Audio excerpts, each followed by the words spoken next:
Hello বন্ধুরা, welcome back to my channel Sudipa's kitchen and blog. আজকে আবার তোমাদের জন্য একটা নতুন ব্লগ নিয়ে এসেছি। তো সকাল সকাল দেখো স্নান পুজো করে আমি রেডি হয়ে গেছি। শাড়ি পরেছিলাম তাড়াহুড়ো করে, তো মোটামুটি শাড়ি তো কোনো রকমে পরেছি। আর শাড়ি পরার একটাই কারণ, আজকে আমাদের পাড়াতে শীতলা পুজো আছে, মানে আমার বাপের বাড়ির পাড়াতে শীতলা পুজো আছে, তো সেইখানে যাব, তো সেই কারণেই রেডি হয়ে নিয়েছি। আর দেখো মিষ্টির দোকানে চলে এসেছি, তো মিষ্টি নিয়ে নিলাম। আর এখানে ডাব নিতে এসেছিলাম, ডাবের তো আকাশ ছোঁয়া দাম আর কি, শীতলা পুজোর দিন এমনিই দাম বাড়ে। তো তারপরে বাবার নাম, ভাইয়ের নাম, এদিকে ওর নাম, সবার নাম দিয়ে কাঁচা টাকা দিয়ে আর ডাব দিয়ে এই তো রেডি হয়ে গেছি। তো ভাই আমার ক্যামেরাম্যান, তো আমার তুলে দিচ্ছে ভিডিও।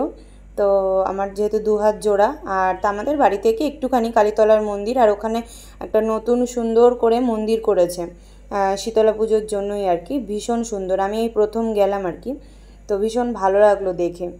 তো আগে যেহেতু এই যেখানে ক্লাবটা এখন নতুন করে হয়েছে, এইখানটা আগে হতো পুজো, তো সেখানে এখন হয় নাই। দেখো এত সুন্দর করে, এখনও যদিও কমপ্লিট হয়নি পুরোটা, তো এত সুন্দর লাগলো, খুবই ভালো লাগলো। আর এই যে গেলাম, সকলের সাথে বেশ দেখা হলো অনেকদিন পর, ভালোও লাগছিল। আমাকে তো কাকি আবার ঘোমটা দিয়ে দিল, বললো নতুন বউ একটুখানি মাথায় ঘোমটা দিয়ে দে, ভালো লাগবে। তো তারপরে দেখো শীতলা মাকে নমস্কার করে, মায়ের দর্শন করে, তো এখানে ঘোমটা দিয়েই আর কি ছিলাম। তো বেশ কিছুক্ষণ ধরে দেখছিলাম, এত সুন্দর হয়েছে ঠাকুরটা, তোমাদেরকেও দেখিয়ে দিলাম। আর তারপরে দেখো শীতলা মন্দিরের পাশে আমার কাকার বাড়ি, তো কাকার বাড়িতে চলে এলাম, একটুখানি দেখাও করে নিলাম। আর তারপরে দেখো এই ভেতরে একটুখানি কিছুক্ষণ বসলাম, বোন ওখানে খাচ্ছিল, তো আমি বললাম তুই খেতে যা, আমি আর বসবো না, দেরি হয়ে যাবে। তো আমি এবার তাড়াতাড়ি করে বাড়ি এলাম। এইবারে তোমাদের সঙ্গে যা যা ক্লিপসগুলো আমি শেয়ার করব, সেগুলো সবই শীতলা পুজোর আগের দিনের। কারণ এই দেখো, আগের দিন আমি যখন এসেছিলাম, নীল ষষ্ঠী ছিল আগের দিন, তো তখন আমি এসে কিছুটা গুছিয়ে দিয়েছিলাম মাকে। তো ওই যে এরকম ডাল, খেসারির ডাল আর মটর ডাল একসঙ্গে ভিজিয়ে এটাকে বেটে নিয়েছি মিক্সিতে পেস্ট করে। আর খুব বেশি পেস্ট করার দরকার নেই, বড়াতে একটু গোটা গোটা থাকলে ভালো লাগে আর কি। আর আলু পটলও কেটে নিয়েছিলাম। আর এদিকে আলু পটলের তরকারি করবে নিরামিষভাবে। আর এদিকে রাত্রেবেলাতে মা একা একাই ভিডিওটাও করেছে, একা একাই রান্না করেছে, কারণ আমি ছিলাম না তখন। তো সেইটাই আর কি, আমাকে ক্লিপসটা তুলে পাঠিয়েছে, আমি তোমাদেরকে দেখিয়ে দিলাম। এইদিকে দেখো আদা, কাঁচা লঙ্কা, টমেটো দিয়ে একটা পেস্ট বানিয়ে নিয়েছে। আর ওইখানে ডাল যে বেটে রেখেছিল, তার মধ্যে হলুদ গুঁড়ো, নুন, একটু লঙ্কা গুঁড়ো আর কালো জিরে আর কাঁচা লঙ্কা দিয়ে ডালটাকে বাটতে হবে। সবই তো নিরামিষ হবে, কোনো পেঁয়াজ রসুনের কোনো এই ব্যাপার নেই। তো তারপরে এখানে দেখো আলু ভাজা হবে গোল গোল করে, আর ওখানে ভেন্ডি ভাজা হবে। তো সেই জন্য আলুতে তো একটু নুন আর হলুদ দিয়ে দিল। এমনি ঝুড়ো ঝুড়ো করে আলু ভাজা তো সে ভাজাই হয়, তবে গোল গোল করে আলু ভাজাটা এবার একটু ভাজলে পান্তা ভাতের সাথে খেতে বেশ ভালো লাগে। তোমরা কিন্তু ভেবো না এটা শীতলা পুজোর দিন হচ্ছে, এটা আগের দিন রাত্রের কিন্তু তোলা ভিডিও। তো সেটাই কিছুটা তুলে রেখেছিলাম তোমাদেরকে দেখাবো বলে, মা আর কি তুলে রেখেছিল। তো তারপরে হলুদ, নুন হলুদ দিয়ে দিল আর কি ভেন্ডিতে, ভেন্ডি ভাজাও হয়ে গেছে। আর এখানে আর বিশেষ কিছু ভাজবে না আর কি।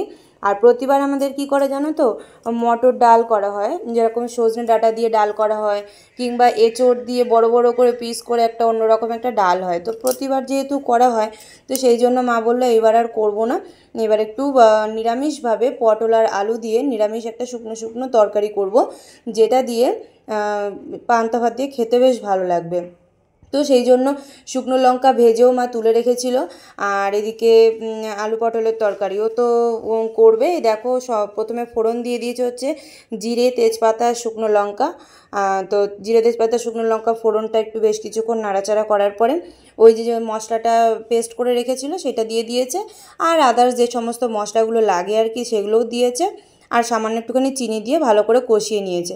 এবার তেল ছেড়ে আসলে পটল আর আলু দিয়ে বেশ সুন্দর করে মিশিয়ে নিয়ে কষিয়ে নিচ্ছে বেশ কিছুক্ষণ। আর অল্প একটু জল দিয়ে বেশ কিছুক্ষণ ফুটিয়ে নেবে।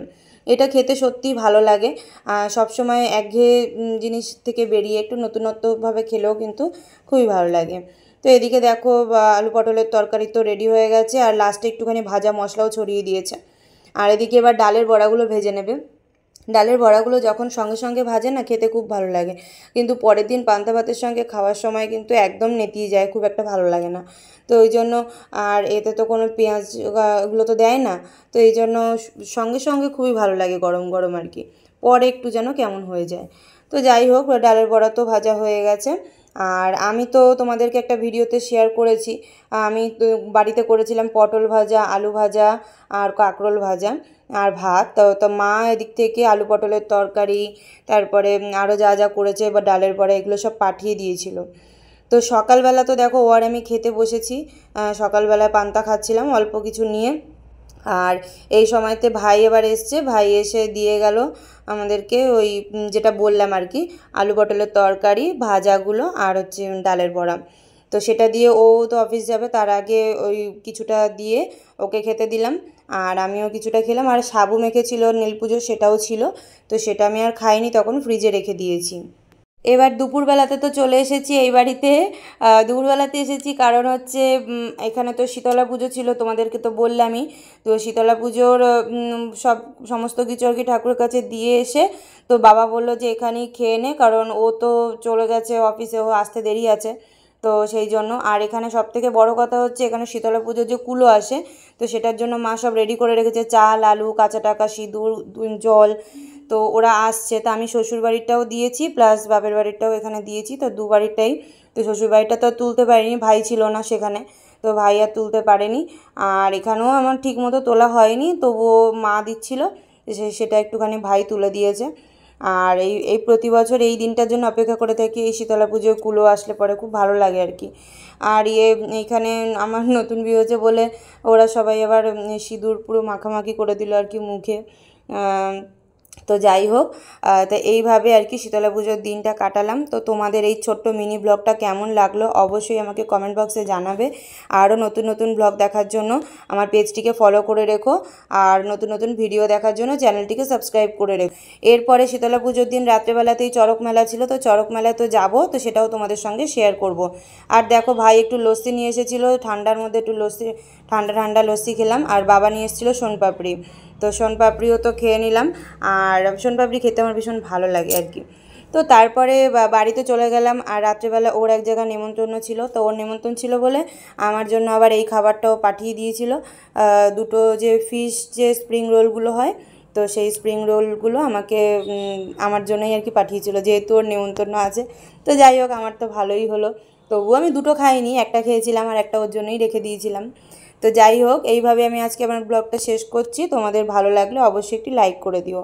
দেখা হচ্ছে আবার নতুন কোনো ব্লগে। সকলে ভালো থেকো, সুস্থ থেকো, টাটা।